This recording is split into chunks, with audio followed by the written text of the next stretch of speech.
What's going on, guys? My name's Arjun Rai and I'm from Team Fit Gains. And today we're going to be looking at 7 keys for fat loss, how you can get rid of the TIDH, how you can drop that stubborn belly fat for good.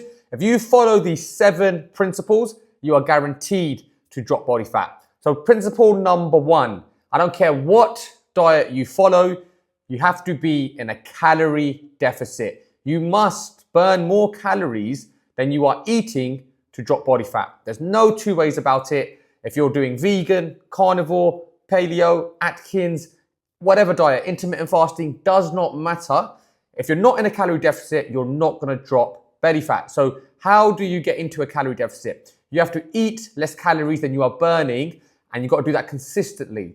Now, if you do not know how many calories you burn in a day, you can Google TIDH calculator, and then that will give you a good estimate to how many calories you're burning at the moment. And then after that, you can basically reduce those amount of calories by 20 to 30% for a good deficit. So you should be able to see drops in weight and body fat.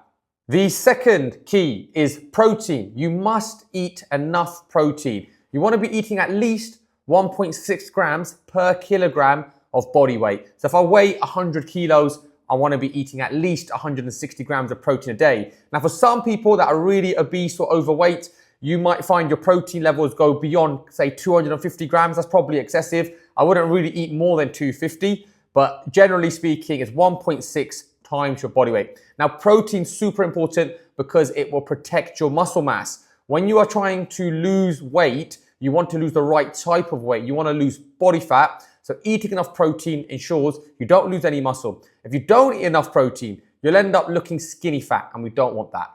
The third key is fiber. You must eat enough fiber. Around 30 grams a day is going to be adequate for most people. Now, when you think about food high in fiber, you're thinking more whole foods, you're thinking fruits and vegetables. A really good one, low calorie, are raspberries. In 100 grams of raspberries, around 50 to 60 calories and around 6 to 7 grams of fiber. The fourth key is water. You must drink enough water. Aim for around 2 liters a day. Basically, when you go for a piss, it should be pretty clear throughout the day. Our bodies are made up of majority water, hence why we need to stay hydrated. When we are dehydrated and thirsty, our body can actually get confused and send out hunger signals. So sometimes when you're thirsty, you think you're hungry, then you might eat more. So if you stay topped up and you're hydrated, when you do feel hungry, you know it's actually hunger for food and not just because you're thirsty. The fifth key is resistance training. You need to be training with weights. You want to be putting your body under resistance so that you can keep muscle. Super important. We want you to keep muscle, potentially build muscle. Muscle tissue is more metabolically active than fat tissue. So if you have more muscle on your body, you'll actually burn more calories overall. So really key for long-term fat loss is do some strength training, resistance training. There's all different types. You can use your own body weight. You must train with the right intensity. You want to be ideally hitting each muscle group twice a week if you can, and you want to be training close to failure. The intensity must be there. And if you do that, that's the type of training that's really going to help you with your long-term fat loss goals. The sixth key is cardio. And what I do is just increase the amount of steps I'm doing in a day. Whatever your average is at the moment, if you add around 2,000 or 3,000 to that, that should be enough for you to burn off some extra calories and help you create a calorie deficit. In 10 minutes of walking, you should be able to do around 1,000 steps.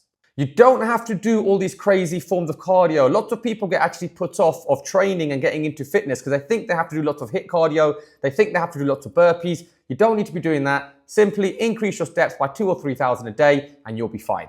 The seventh key is sleep, and this ties in with rest and recovery. You want to be making sure you're getting at least 7 to 8 hours of sleep per night. It will make a difference. You'll be able to retain more muscle with more sleep, and you'll be able to lose more body fat. So there you go. They're your 7 keys to getting rid of the TIDH, dropping that stubborn belly fat for good. If you do these things consistently and you're patient, you will see great results.